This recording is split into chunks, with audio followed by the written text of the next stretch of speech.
Doctor Yunus he is one of them. 2 এর ভিতর হলেও উনি থাকবেন। এত। তো সুতরাং তার ক্যারিশমা দিয়ে আমরা যে অবস্থায় আজকে এসেছি, তো সুতরাং ভারতের এই ছোট্ট ট্রানজিট এটা তারাই আমরা শুল্ক আমাদেরকে শুল্ক দিত না, তাদের মালামাল এই পাশ থেকে ওই পাশ যেত। বা ভারত যেই অ্যাকশনেই যাক না কেন, আমি নিশ্চিত যে ডক্টর ইউনূস এবং তার বাহিনী এটা মোকাবেলা করবে। তবে আমি একটা সাপ্লিমেন্ট করি, ডক্টর ইউনূস সাহেব যদি তার বাহিনীর ভিতরে যদি রিশাফল করে যদি এটাকে আরো স্ট্রং করে, তাহলে কিন্তু ইন্ডিয়া এই ধরনের পদক্ষেপ নেবে না। ছোট এই পদক্ষেপ বড় কোনো পদক্ষেপ নেবে না, নেওয়ার সাহস পাবে না।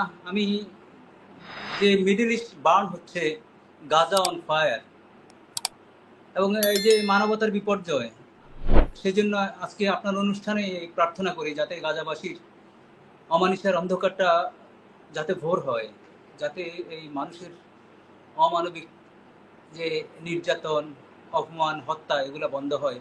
সেজন্য মুসলিম বিশ্ব সহ সারা বিশ্ব জেগে উঠবে একসাথে, কথা বলবে একসাথে। আর আজকে শুরুতে আরেকটা জিনিস দিয়ে শুরু করতে চাই। আজকে যে ইনভেস্টমেন্ট একটা সামিট হয়েছে, এটা আমি অভিভূত, আমি অ্যামেজড।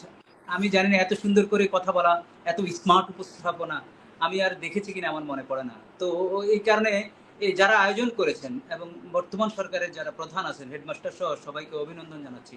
আপনার প্রশ্নে আমি বলি যে, আমি একটা কথা বলি, ক্রাইসিস ক্রিয়েটস অপরচুনিটি, এটা মাথায় রাখতে হবে। অর্থাৎ আপনার ক্রাইসিসে না পড়লে আপনি অপরচুনিটির স্বাদ দিতে পারবেন না, অপরচুনিটির চিন্তাও করতে পারবেন না। ইন্ডিয়াটা আমাদের কাছে একাধারে একটা অন্ধকার, একাধারে একটা অপরচুনিটি। দেখেন গত 8 মাসে ইন্ডিয়া আমাদের সাথে বৈরিতা করেছে, আমরা না।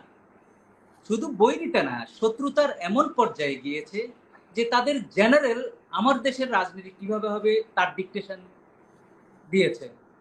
তাদের একটা স্বাধীন দেশের প্রধানমন্ত্রী আরেকটা স্বাধীন দেশকে নিয়ে তার বিজয় দিবসে টুইটে বলে, বিজয় দিবস আমাদের না, যুদ্ধটা হয়েছে পাকিস্তান ভারতের, বিজয় তাদের। এমন একটা পরিস্থিতিতে আমরা 8 মাস পার করেছি এবং ভালোভাবে পার করেছি।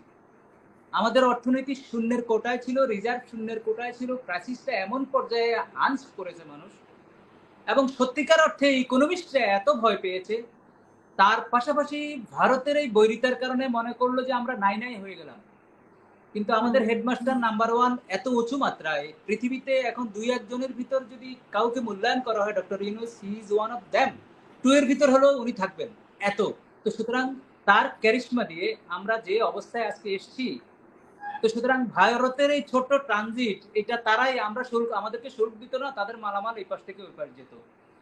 এটি এটি আমাদের কোনো লাভ লোকসানের কিছুই না, ভারত যেটা বলছে যথার্থ বলছে। বাট ভারতের এই কাজটা আমি বলছি যে যদি ক্রাইসিস মনে করি, এটা আমাদের জন্য অপরচুনিটি।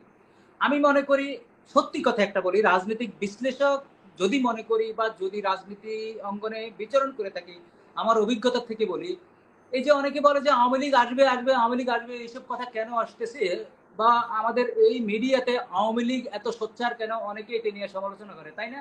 আমি বলি যে এটা অপরচুনিটি। আওয়ামী লীগ যতদিন আসবে, যতদিন আসছে, এই সাউন্ড থাকবে, আমাদের ঐক্য থাকবে। আওয়ামী লীগ যতদিন সোশ্যাল মিডিয়ায় উপস্থিত থাকবে, আমাদের ঐক্য থাকবে। দেখেন আওয়ামী লীগ যদি নাই হয়ে যায় 1 সপ্তাহ, আমরা মারামারি শুরু করে দেব। অর্থাৎ আমরা ক্ষমতায় যাওয়ার জন্য, আমরা যাই হোক, আমরা 53 ইয়ার্সে যে ক্ষমতার বন্দোবস্ত, ওই বন্দোবস্তে যাওয়ার জন্য আমরা সবাই এত মরিয়া হয়ে আছি। সেই মরিয়াতে একটু বাধা দেওয়ার জন্য, একটু ব্যালেন্স করার জন্য ওই যে ভারত মাঝে মাঝে এই ধরনের পদক্ষেপ নেবে বলে আমি মনে করি, এবং সেই নেওয়াটা আমার জন্য অপরচুনিটি। যাই হোক, আমি এই কথার কথা বললাম। আপনার প্রশ্ন যেটি করেছেন সেটিতে আমি বললাম যে এই এর চেয়ে বড় অনেক অ্যাগ্রেশন করেছে। আমাদের এই নিত্য প্রয়োজনীয় পণ্য হঠাৎ করে দাম বাড়িয়ে বন্ধ করে দিয়েছে মাসের পর মাস। ভারত যেই অ্যাকশনেই যাক না কেন, আমি নিশ্চিত যে ডক্টর ইউনূস এবং তার বাহিনী এটা মোকাবেলা করবে।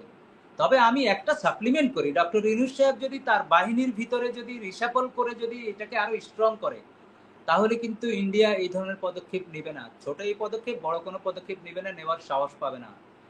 কলকাতা শহর যে ব্যবসা আছে বাংলাদেশ কেন্দ্রিক, দিল্লি, চেন্নাই, যে হসপিটালগুলো, যে স্কুলগুলো, যে বাজারগুলা, ওরা এখন কান্না করতেছে, এই মিডিয়াতে আসতেছে, ওরা কান্না করতেছে, এবং ওরা ওই শুভেন্দ্র নামক কে একজন আছে, ওকে পারলে ওরা পিটায়।